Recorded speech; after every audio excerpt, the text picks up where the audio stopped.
Shalom Bapak Ibu, saudara sekalian. Kita berjumpa lagi dalam acara Manarima hari ini.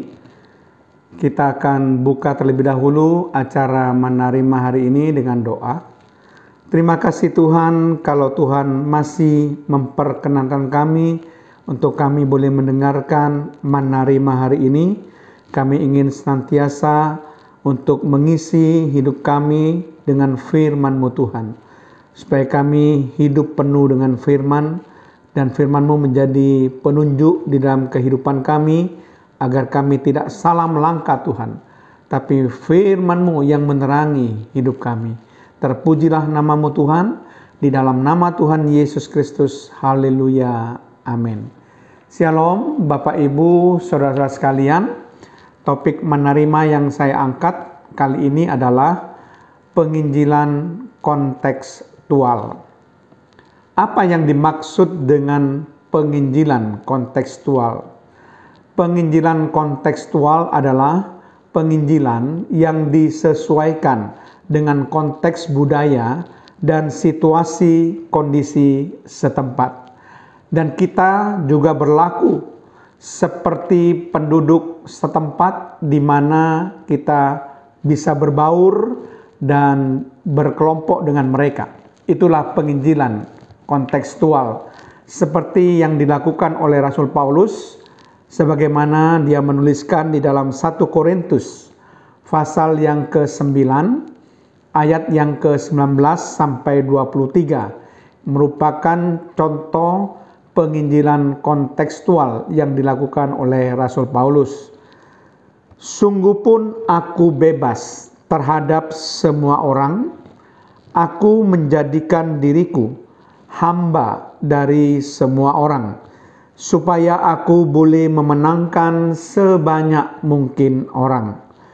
Demikianlah bagi orang Yahudi, aku menjadi seperti orang Yahudi, supaya aku memenangkan orang-orang Yahudi.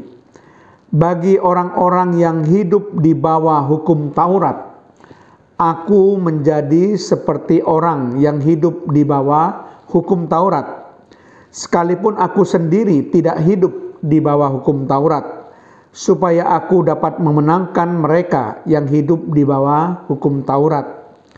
Bagi orang-orang yang tidak hidup di bawah hukum Taurat, aku menjadi seperti orang yang tidak hidup di bawah hukum Taurat, sekalipun aku tidak hidup di luar hukum Allah, karena aku hidup di bawah hukum Kristus, supaya aku dapat memenangkan mereka yang tidak hidup di bawah hukum Taurat.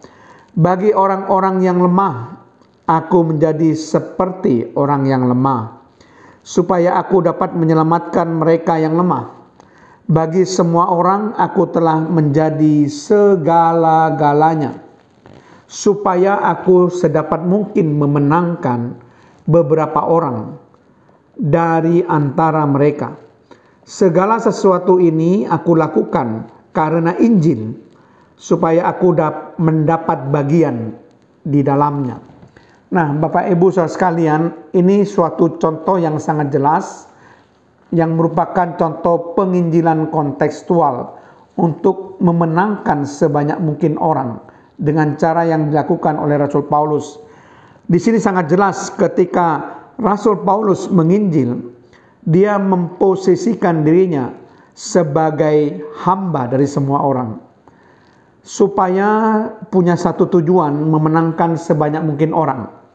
Dan dia menginjil sesuai dengan konteks budaya setempat.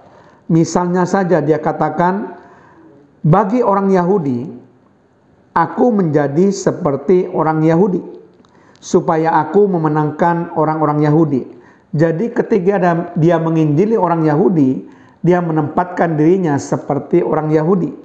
Kemudian dia katakan bagi orang-orang yang hidup di bawah hukum Taurat, aku menjadi seperti orang yang hidup di bawah hukum Taurat, sekalipun aku tidak hidup di bawah hukum Taurat, tetapi aku hidup di bawah hukum Kristus. Tetapi supaya memenangkan orang-orang yang hidup di bawah hukum Taurat, maka Rasul Paulus pun menjadi seperti mereka. Dan sebaliknya, bagi orang-orang yang tidak hidup di bawah hukum Taurat, maka Rasul Paulus juga menjadi seperti orang yang tidak hidup di bawah hukum Taurat. Tujuannya sama, supaya dapat memenangkan orang-orang yang tidak hidup di bawah hukum Taurat. Bahkan dia tegaskan bagi orang-orang yang lemah, aku seperti orang-orang yang lemah, supaya aku dapat menyelamatkan mereka yang lemah. Bahkan dia tutup pernyataannya bagi semua orang, aku telah menjadi segala-galanya. Dia menyesuaikan dirinya dengan situasi, kondisi setempat. Jadi kalau ingin supaya penginjilan itu berhasil, memang penginjilan harus kontekstual, sesuai dengan konteks budaya dan situasi kondisi setempat, dan belajar berbaur dengan mereka yang akan kita injili. Mari kita berdoa. Terima kasih Tuhan kalau hamba-Mu sudah menyampaikan kebenaran firman-Mu, bagaimana melakukan penginjilan yang berhasil, yang dicontohkan oleh Rasul Paulus, yaitu penginjilan kontekstual. Terpujilah nama-Mu Tuhan, di dalam nama Tuhan Yesus Kristus. Haleluya. Amin.